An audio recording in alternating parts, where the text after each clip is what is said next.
Something that I've heard recently from this creator that I watch online is all women are hypergamous by nature.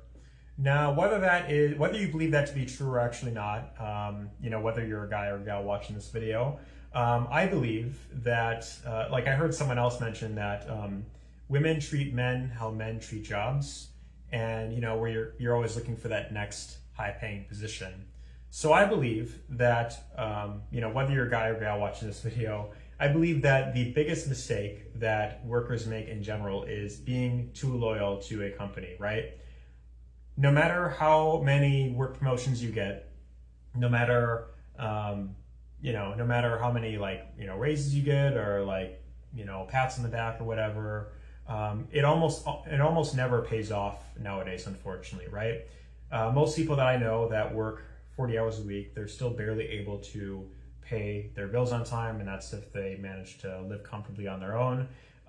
So the number one thing that I've noticed with different jobs that I worked was, there was one job I had a couple years ago, and it had a very high turnover rate because of how much they expected out of you with so little pay. So what I noticed is there were a lot of people that I worked with that, after working there for a while, maybe like a month or so, they would either, cuss out the manager and walk out, or some would just stop showing up altogether. And, then there'd be people who would get fired for whatever reason, doing some shady stuff like stealing money, for example. There were a few people that I worked with that did that, unfortunately. And, for a while, I remember thinking man, nobody really wants to work. But then after a while of being at that company, I started to kind of understand. I mean, not that I would, not that I would ever endorse reasons for people getting fired or cussing out the manager or anything along those lines, but I understand why certain companies have a very high turnover rate, and that's because when you are trying to provide for a family, you're assuming that you either have a family or you're looking to start a family at some time, depending on how old you are when you're watching this video. I believe it is in your best interest to be hypergamous when it comes to jobs. And you will always make more money than, you will always make more money if you're always looking for that next, higher paying position, in a different company. Whereas if you just stay with the same company, right? So you might be working a decent paying job right now, and maybe you've been asked hey, do you want to, move up the ladder, right? So at that job that I was at that I mentioned, I worked as a cashier, and I was at that job for about 4 years altogether, from 2018 to early 2022. So about almost 4 years that I was at that same exact company. And the first 3 years that I was there, I worked as a normal cashier. On multiple occasions, I was asked hey, do you want to work as an assistant manager? And for a long time, I said no, because every single person that I've seen at that position or higher up, they were always miserable. They were working way more. They had to, cover for people that either stopped showing up for work, or they just had a lot more responsibilities. And even after that, I still heard a lot of them complaining about how life is too expensive. They still can barely afford paying their bills, and they're having to borrow money, or they're having to do cash advance apps or something like that. And when I look at that, that never really inspired me to get, to accept that higher paying position. And so when I finally did accept that assistant manager position, it was after that main manager quit, and then the next manager took over. And then he asked me, and then I said, well, I mean, he kind of, I guess, bribed my way into it, because nobody else was really taking it. So I'm like, all right, I'll take the position.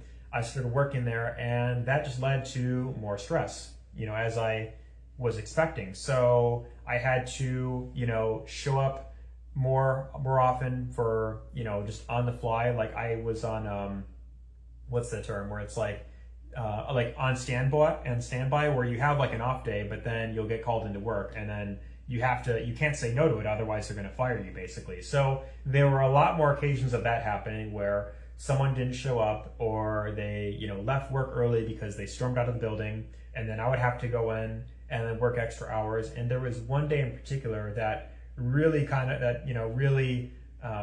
affirmed what I was thinking, was where I had to work and open and close. So I had to open the store at 7 a.m. and I had to work the entire day until 10 p.m. that day. And I didn't really have much time to have a break because I think there was maybe only one employee that worked like a couple hours like towards the night. But I had almost no downtime during that entire day. So when I got home, what stressed me out even more was I had to go back into work the next morning, and I had to open the store at 7 a.m. again. But then I think I only worked till 6 p.m.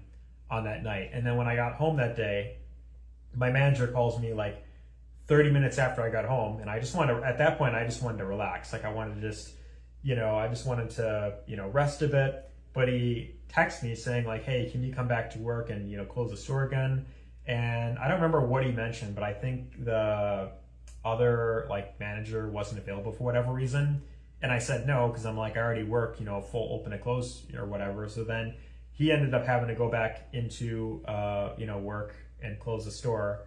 And then, like an hour or so later, he texted me an angry message saying like, wow, thanks a lot. Because you didn't come back to work, I couldn't watch a movie with my wife. It's basically what he told me. And I remember I was so pissed off when I read that. I wanted to just cuss him out. But I ended up not responding. And so the next day, I think I had to cover for him again because he had like a doctor's appointment with his wife. And he was out there for majority of the day. He wasn't responding to my text messages, and then eventually got to a point where I don't remember what it was that he said or whatever, but I think I ended up having to close that day again. And then I sent him like a long angry message saying that I was going to quit.